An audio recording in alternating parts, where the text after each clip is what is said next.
नमस्कार, बहुत स्वागत है आपका। आप देख रहे हैं आपकी आवाज और आपके साथ मैं हूं आसिफ शेख। आपकी आवाज में आज बात संघ और नक्सलियों की। आप सोच रहे होंगे हमने आज ये दोनों शब्द एक साथ क्यों इस्तेमाल किए हैं, दोनों संगठनों की तुलना कैसे की जा सकती है। तो सुनिए, सीएम भूपेश बघेल ने इन दोनों संगठनों की तुलना की है और संघ को नक्सलियों जैसा ही बताया है। सीएम ने कहा जैसे नक्सली आंध्र से कंट्रोल होता है वैसे ही संघ नागपुर से कंट्रोल होता है। उधर सीएम के वार पर बीजेपी ने पलटवार किया है। बीजेपी ने सीएम को पहले संघ को जानने, समझने और फिर बयान देने की नसीहत दी है। कई सवाल हैं जिनके जवाब जानने की कोशिश करेंगे। एक खास पैनल भी हमारे साथ जुड़ेगा, लेकिन आइए सबसे पहले एक रिपोर्ट देखते हैं।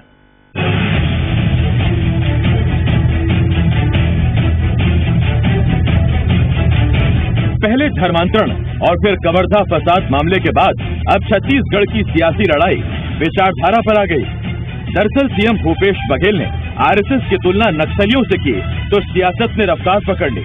मुख्यमंत्री बघेल ने कहा जैसे नक्सलियों का हेडक्वार्टर आंध्र प्रदेश में है और वहीं से नक्सल मूवमेंट होता है, वैसे ही संघ नागपुर से कंट्रोल करता है। छत्तीसगढ़ में ये आरएसएस के लोग हैं ना, 15 साल तक इनका कोई काम नहीं हुआ, बंधुआ मजदूर की तरह काम करते रहे। आज भी इनकी कोई भी चलती, वो सब नागपुर से संचालित होते हैं। जैसे नक्सलियों का जो नेता है ना, वो आंध्र प्रदेश, तेलंगाना और दूसरे प्रदेशों में, और यहाँ के लोग केवल गोली चलाने और गोली खाने का काम करते हैं। उसी प्रकार से आरएसएस की भी यही है। क्योंकि इस बार सीएम के निशाने पर बीजेपी नहीं, सीधा संघ था, इसीलिए बीजेपी ने भी इस पर पलटवार करने में देरी नहीं की। नेता प्रतिपक्ष धर्मलाल कौशिक ने सीएम पर निशाना साधते हुए कहा कि सीएम पहले संघ को समझें फिर बयान दें। इस संघ के बारे में बोलना है तो एक बार संघ को पढ़ना चाहिए, संघ स्थान में जाना चाहिए और जा करके संघ के कार्यों को देखना चाहिए कि आपके जो अनुयायी जिस विचारधारा को लेकर के आपको बढ़ा रहे हैं, निश्चित रूप से कांग्रेस का जो पतन हो रहा है छत्तीसगढ़ में भी सुनिश्चित है। और ये चरमपंथी की जो भाषा जो बोली जा रही है, एक दिन कांग्रेस इसी में डूबेगी। आरएसएस के प्रति जो भावना व्यक्त की है, जो भाव व्यक्त किया है, ये मुख्यमंत्री की ओछी मानसिकता का प्रतीक है। अब सवाल ये है कि क्या संघ की तुलना नक्सलियों से करना ठीक है।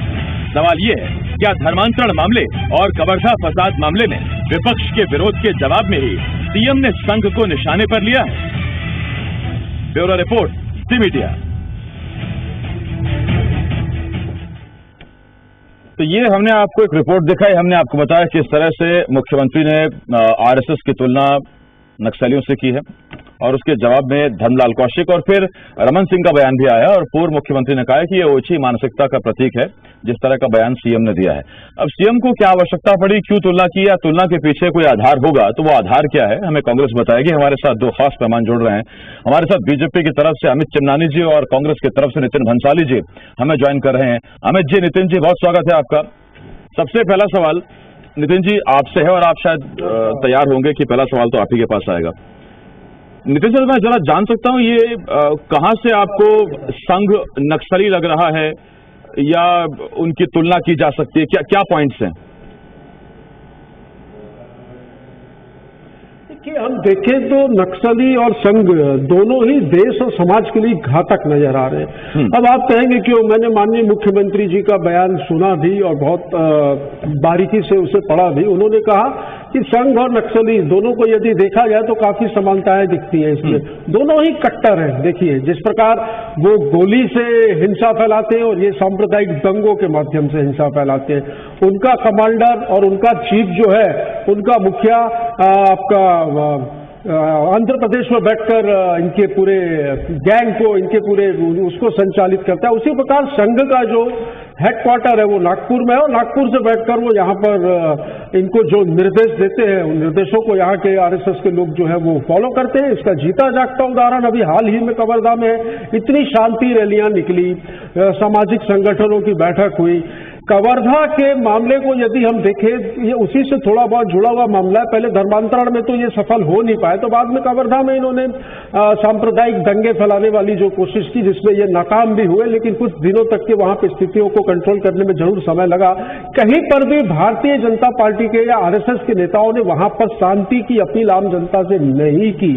जितनी बार भी गए या रायपुर से ही टीवी चैनल में बैठकर उन्होंने बयान दिए, अखबारों में जो बयान दिए वो भड़काने वाले ही बयान दिए कि इसमें ये है, इसमें वो है। शांति रैली निकली जिसमें कि कई सारे संगठनों के, धार्मिक संगठनों के, राजनीतिक दलों के लोग शामिल हुए। भारतीय जनता पार्टी से क्यों कोई शामिल नहीं हुआ? इसका इशारा साफ साफ नजर आता है कि आरएसएस वहां से जो निर्देश देती है छत्तीसगढ़ में आरएसएस को, वही यहां पर काम करते हैं और इनकी विचारधारा जो है ये नक्सलियों से इस मामले में काफी मेल खाती है, क्योंकि दोनों के कमांडर इन चीफ जो है, एक के आंध्र प्रदेश में और एक के नागपुर में। नहीं नितिन जी, मैं बड़े ध्यान से सुन रहा था आपको और मैं लॉजिक आपकी समझने की कोशिश कर रहा था कि जो दलील आप दे रहे हैं या लॉजिक दे रहे हैं वो मेरी कितने समझ में आ रहे हैं। सर देखिए, कोई ना कोई तो कहीं ना कहीं से कंट्रोल होता है। आज आप यहाँ बैठे हैं लेकिन 24 अकबर रोड दिल्ली में है। अगर आज अमित जी यहाँ बैठे हैं तो इनका भी बीजेपी में हेडक्वार्टर दिल्ली में है, तो इसका मतलब रायपुर में अगर दोनों सियासी दल चल रहे हैं, हेडक्वार्टर उनके दिल्ली में है, तो आप दोनों नक्सली संगठन हो गए क्या? नहीं, ऐसा बिल्कुल भी नहीं है, तुलना हुई है और मैंने इसका उदाहरण दिया आसिफ जी। मैं जैसे बहुत आपने मुझे बोला गौर से सुना, तो आपने ये भी सुना होगा कि मैंने कवर्धा की घटना का उदाहरण भी दिया कि ये नहीं चाह रहे थे कि वहां शांति स्थापित हो, ये तो चाह रहे थे कि किसी भी तरीके से दंगे फसाद हो, भाई भाई का दुश्मन बने। और ये अपनी जिस प्रकार इनका इतिहास है, जिस प्रकार इनका चरित्र है, ये अपनी राजनीतिक रोटियां सेके। अब भाजपा है कौन? भाई आरएसएस ही तो भाजपा को चला रहा है। और आरएसएस को कौन चला रहा है? नागपुर चला रहा है। नागपुर से जो निर्देश मिलते हैं उसको फॉलो करते हैं। ठीक, यानी आप ये कह रहे हैं कि इनडायरेक्टली बीजेपी का हेडक्वार्टर दिल्ली नहीं नागपुर है। वो जो मैथ्स की इक्वेशन होती थी उसके अकॉर्डिंग। बिल्कुल। मैं अमित जी आपके पास आ रहा हूँ। अमित जी, आपसे एक सवाल। सर, ये मूल मुद्दों पर सियासत क्यों नहीं होती? क्यों बार बार आप वीर सावरकर, वो उधर संघ, मतलब सड़क की कोई चिंता नहीं, बिजली की कोई फिक्र नहीं, ये आप भी उधर सरकार भी, कहाँ गड़े मुर्दे वीर सावरकर ये वो, और असल मुद्दे कहाँ हैं? बोला गायब।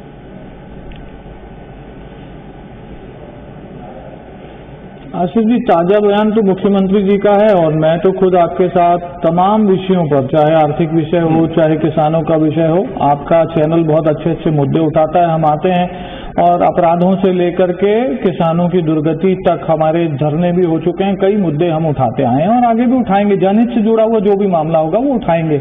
लेकिन जहां पे जो सत्ता का मुखिया हो वही उल जुलूल बयान देता हो, वही ऐसे बयान दे जो लोगों को हैरानी हो जाए कि भैया ये मुख्यमंत्री कह रहा है क्या? जब सार्वजनिक जीवन में व्यक्ति आता है आसिफ जी, तो एक सरपंच भी अगर बनता है ना, तो वो सोचता है कि मैं जो कह रहा हूं उसमें कोई गंभीरता, कोई जिम्मेदारी, कोई तथ्य होना चाहिए, एक सरपंच भी। लेकिन मुख्यमंत्री जो प्रदेश का सबसे बड़ा पद है, वो व्यक्ति अगर बिना सोची समझी, बिना तथ्यों की बात कर ले तो मुख्यमंत्री पद की गरिमा भी गिरती है। मुझे लगता है कि नितिन जी ने जो स्पष्टीकरण दिया या जो कंपैरिजन माननीय मुख्यमंत्री जी ने किया, सभी को पता है ये बड़ी बेवकूफी भरी बात है। अरे भाई, नागपुर हिंदुस्तान में है, भारत का हिस्सा है। हमारी तो संस्थाएं जो हैं वो भारत में हैं और भारत से ही संचालित होती हैं। लेकिन आपका जो अकबर रोड का जो घर है या जो आपके आका हैं, आला कमान हैं, वो तो सुनते हैं कि वेटिकन सिटी से संचालित हो रहे हैं, भारत से नहीं होते हैं, इटली से संचालित होते हैं। और चाइना के लोगों का बड़ा प्रभाव है, कम्युनिस्ट पार्टी जो है वहां की, और कांग्रेस की जो विचारधारा है उसकी तारीफ जो है वो पाकिस्तान करता है। तो ये कांग्रेस पार्टी के लोग तो विदेशी हाथों में हैं। हम तो राष्ट्र की बात करते हैं, राष्ट्र में संस्था चलाते हैं, राष्ट्र के लिए चलाते हैं, राष्ट्र से संचालित होते हैं। तो इसमें जो कंपैरिजन इन्होंने कर डाला है तो सभी लोग कह रहे हैं कि ये इससे बड़ी मूर्खता की बात कोई नहीं। मैं मिस कर रहा था नक्सलियों की, लेकिन बात निकली है जब मुख्यमंत्री जी ने कि कांग्रेस की स्थापना किसने की देख लीजिए और बीजेपी की स्थापना किसने की वो देख लीजिए। मुझे लगा था वो पॉइंट भी बहुत जल्द आएगा। मैं आता हूं आपके पास अमित जी। नितिन जी, आपसे एक सवाल। सर देखिए, अगर कोई आपका विरोधी है या आपकी विचारधारा से समझौता नहीं करता या आपकी विचारधारा के साथ नहीं है, तो क्या वो नक्सली है? आज 300-400 किलोमीटर पदयात्रा करके हसदेव अरण्य वाले आपके रायपुर पहुंचे सर इतने दिनों बाद। वो मुद्दा नहीं है, उस पर बयान नहीं आना चाहिए, उस पर चिंता नहीं है? चिंता इस बात की है कि नक्सली और आरएसएस एक जैसे हैं। बिल्कुल, सरकार गंभीर है। बिल्कुल सरकार गंभीर है। नक्सली और आरएसएस एक जैसे, मैं फिर से बोलता हूँ, माननीय मुख्यमंत्री जी के उस बयान को दोहराता हूँ कि वो ऐसे क्यों है। मैंने जैसे कि बताया, दोनों की कट्टरता के बारे में बताया। एक गोली से हिंसा फैलाते हैं और दूसरे सांप्रदायिक दंगों से हिंसा फैलाते हैं। एक का हेडक्वार्टर आंध्र प्रदेश में और एक का नागपुर में। इसमें समानताएं हैं। देखिए आप, ये किस प्रकार सांप्रदायिक दंगे फैलाकर अपनी राजनीतिक रोटियां सेकते आ रहे हैं और किस प्रकार से इनको ट्रेनिंग दी जाती है इनकी शाखाओं में, ये बातें किसी से छुपी नहीं है। अब ये सर्वविदित है और सभी को पता है कि बीजेपी किस नाम पर राजनीति करती, कभी राम के नाम पर, कभी गाय के नाम पर। अभी ये कह रहे थे कि चाइना बड़ा इनको प्रिय है, वो बड़ा प्रिय है, तो इनके प्रधानमंत्री कहते थे एक सर कटेगा तो 10 सर घुस के काट के लाऊंगा। रोज कश्मीर में हमारे सैनिक मारे जा रहे हैं, सीमाओं पर रोज विवाद जारी है। चाइना वालों के साथ झूला इनके प्रधानमंत्री झूल रहे हैं और नीतियों पे कभी नमस्ते ट्रम्प की बात कर रहे हैं तो कभी कुछ बात कर रहे हैं। पाकिस्तान जाके बिरयानी खाकर आते हैं, वहां पे गिफ्ट लेकर आते हैं और ये सब बातें ये करते हैं। उसके बाद ये कहते हैं कि हमारा वहां से, तो इस प्रकार की बातें नहीं करनी चाहिए। इस प्रकार की ओछी बातें भी नहीं करनी चाहिए भाजपा को, कि जैसे अभी प्रदेश के पूर्व मुख्यमंत्री डॉक्टर रमन सिंह जी का भी बयान सुन रहा था कि ओछी मानसिकता। ओछी मानसिकता आपकी है। अब ये क्या है, मुद्दा विहीन हो चुके हैं। मुद्दे छत्तीसगढ़ में इनके पास है नहीं। अब मुद्दों पे बात कर दीजिए। बढ़ती महंगाई पे कैसे कंट्रोल किया जाए, गैस सिलेंडर के दाम कैसे कम किए जाए, पेट्रोल डीजल के दाम कैसे कम किए जाए, किस प्रकार। ठीक है, ये आपने काम की बात की, मैं इसी पर बात करता हूँ। मैं आपसे पूछता हूँ, पेट्रोल पर सर आप थोड़ा वैट कब कम कर रहे हैं, जनता को राहत कब दे रहे हैं? नहीं है इनका। ये उत्पादन शुल्क और वैट पे ये भी आए, ये जो इतनी लंबी चौड़ी एक्साइज ड्यूटी लगा रहे हैं उस पर भी ये कुछ विचार करें। सब कुछ हमारे ऊपर सोचेंगे या थोपेंगे तो ये तो संभव नहीं है। और मध्य प्रदेश पड़ोसी राज्य में शिवराज सिंह की सरकार है, बता दूं, यहां से ज्यादा वैट वहां लिया जा रहा है। जहां पर ये थोड़े वो तो है ही, मध्य प्रदेश तो उन राज्यों में से एक है जहां इस वक्त पेट्रोल देश में सबसे ज्यादा है। लेकिन कहावत वही है सर, हम तो पूरे मारे हैं, आधे आपके मारे हैं, आधे इनके मारे हैं। मैं लौट रहा हूं आपके पास। अमित जी, आपके पास आ रहा हूं। अमित जी, मुख्यमंत्री ने जो बयान दिया उसके बाद सवाल मेरा सीधा आपसे यही है सर कि ऐसे बयान दरअसल इसलिए उठते हैं कि आरएसएस अपने आप को बताता है सांस्कृतिक संगठन, जो कहता है हम गैर राजनीतिक संगठन है, हमारा कोई ताल्लुक नहीं है सियासत से। फिर क्या वजह है कि टिकट वितरण का मसला हो, मुख्यमंत्री चयन का मसला हो, किसको टिकट देना है कि नहीं देना है, उसमें परोक्ष या प्रत्यक्ष रूप से आरएसएस की संलिप्तता नजर आती है। खुले तौर पर कहा जाता है कि आरएसएस का जोर है इसलिए इसको टिकट मिलेगा, इसको नहीं मिलेगा, या आरएसएस का सर्वे ये है कि इस बार आप नहीं जीत रहे हैं तो आपको हटा दीजिए, कोई नया प्रत्याशी वहां रखिए। तो सांस्कृतिक संगठन होने का दावा और बाकी ये चीजें।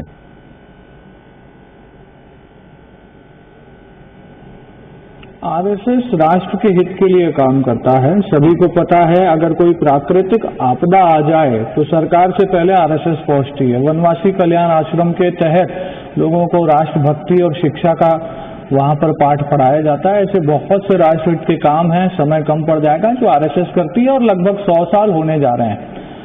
जो आपने बात कही कि सर्वे कौन कर रहा है, दुनिया भर की एजेंसीज भी सर्वे करती हैं। अगर कोई संस्था सर्वे कर रही है, उनके मुख से कोई बात आ रही है कि उनकी ओपिनियन ये है, तो मुझे नहीं लगता उसमें कोई संवैधानिक रोक है। मैं नितिन जी की बात पे आना चाहूंगा। बार बार ये कवर्धा का जिक्र कर रहे थे, बार बार ये कह रहे थे कि वहां आरएसएस के लोगों ने लोगों को भड़काया। आपने कितने लोगों पर कार्रवाई की है? कितने लोग हैं ऐसे जिनको दोषी ठहराया गया है? इनके तो आईजी नेता बन गए हैं, 24 घंटे में इन्वेस्टिगेशन हो जाता है और वो नेताओं की तरह बयान देते हैं। देखिए, बिना सर पैर की बात करने की कंपटीशन चल रही है कांग्रेस में। और मुख्यमंत्री जी ने जो ये बयान दिया है, कुछ सीधी सादी जो उनकी कुर्सी हिलती हुई नजर आ रही है ना उनको बार बार, इसलिए वो अपना गांधी परिवार की जो चाटुकारिता है उसको छोड़ नहीं पाते हैं। कभी छत्तीसगढ़ का खजाना लखीमपुर में जाकर लुटा आते हैं, कभी छत्तीसगढ़ में छत्तीसगढ़ की बात करते नहीं, आरएसएस की बात कर देते हैं। मैं कहता हूं, यहाँ के मुख्यमंत्री हैं, छत्तीसगढ़ के लोगों की बात क्यों नहीं करते? छत्तीसगढ़ के विषयों पे चर्चा क्यों नहीं करते? सत्ता पक्ष यहाँ से बैठ करके राष्ट्रीय मुद्दों पे राजनीति क्यों करता है? राहुल गांधी, प्रियंका गांधी, सोनिया गांधी को रिझाने की कोशिश क्यों करता है? केवल और केवल मुख्यमंत्री जी को उनकी चाटुकारिता करनी है, लेकिन अपनी कुर्सी बचाने के चक्कर में उन्होंने मुख्यमंत्री पद की गरिमा को ठेस पहुंचा दी है। लोग कहने लगे हैं कि इतना गैर जिम्मेदाराना बयान, इतना इलॉजिकल बयान मुझे और सभी को नहीं लगता कि आज तक के राजनीतिक इतिहास में किसी प्रदेश के मुख्यमंत्री ने दिया। ठीक नहीं, उसमें अगर हिस्ट्री में जाएंगे पता नहीं कितने बयान निकल आएंगे।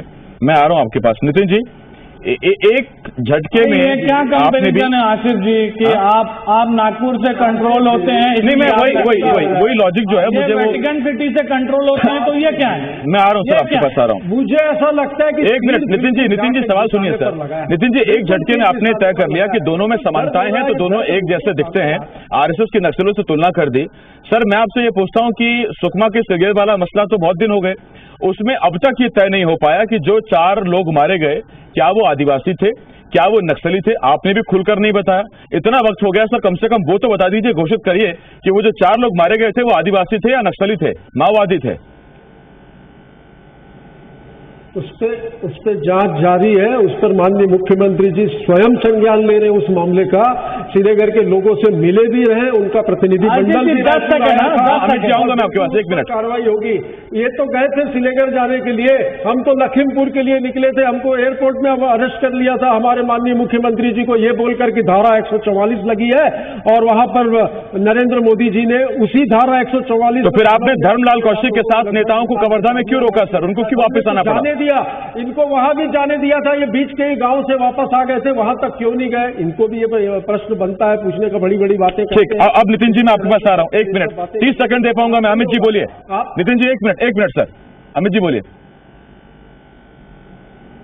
कवर्धा की घटना होने के बाद 24 घंटे में इन्होंने बता दिया कि कौन दोषी है। सिलगेर की घटना को महीनों बीत गए हैं, अभी ये भाई साहब कह रहे हैं कि जांच चल रही है। मतलब सिलगेर की घटना में आपको क्यों महीने लग गए और कवर्धा की घटना में 24 घंटे क्यों लगे? इसका स्पष्ट जवाब दीजिए जरा जनता को। कवर्धा की घटना में वहां पर सीसीटीवी कैमरे भी थे, वहां पर वीडियोग्राफी भी थी, वहां पर फोटोग्राफ, उससे पता चल गया, साक्ष्य भी थे। सिलगेर में क्या दिक्कत है? इतना इनको सिलगेर में दिक्कत कहाँ आ रही है? इनके नेता संतोष पांडे और अभिषेक सिंह वहां पर जाति विशेष नारे लगाते हुए पाए गए, उनके खिलाफ FIR हुई है। इनको दर्द और डर उन चीजों का है कि इनके नेताओं की कथनी और करनी जनता श्रीनगर वाले मामले में भी सर देखिए सर, नितिन सर ये देखिए, अगर वहां पर कैमरा नहीं है, वीडियोग्राफी नहीं हो पाई, फोटोग्राफी नहीं हो पाई, तो इसका मतलब ये तो नहीं कि सारे जितने भी दुनिया में केसेस हैं वो इन्हीं चीजों के आधार पर सॉल्व होते हैं। जब सीसीटीवी का आविष्कार नहीं हुआ तो क्या तब न्यायतंत्र नहीं था? क्या सबूत अलग नहीं होते थे? लेकिन हाँ, ये जरूर है कि उसमें जांच जल्द होनी चाहिए सर, वो मामला क्लियर होना चाहिए। ये रिपोर्ट हाँ, वो जल्द आ जाए तो बेहतर है सर। दूध का दूध, पानी का पानी हो, इंसाफ मांग रहे हैं लोग अपने लिए। बहुत धन्यवाद सर, वक्त मेरे पास खत्म हो गया। अमित चंदानी साहब, नितिन भंसाली जी, बहुत बहुत धन्यवाद आपका हमारे साथ जुड़ने के लिए। छोटा सा ब्रेक है, लेकिन ब्रेक के बाद भी जी मध्य प्रदेश छत्तीसगढ़ पर खबरों का सिलसिला लगातार जारी है। आप बने रहिए हमारे साथ।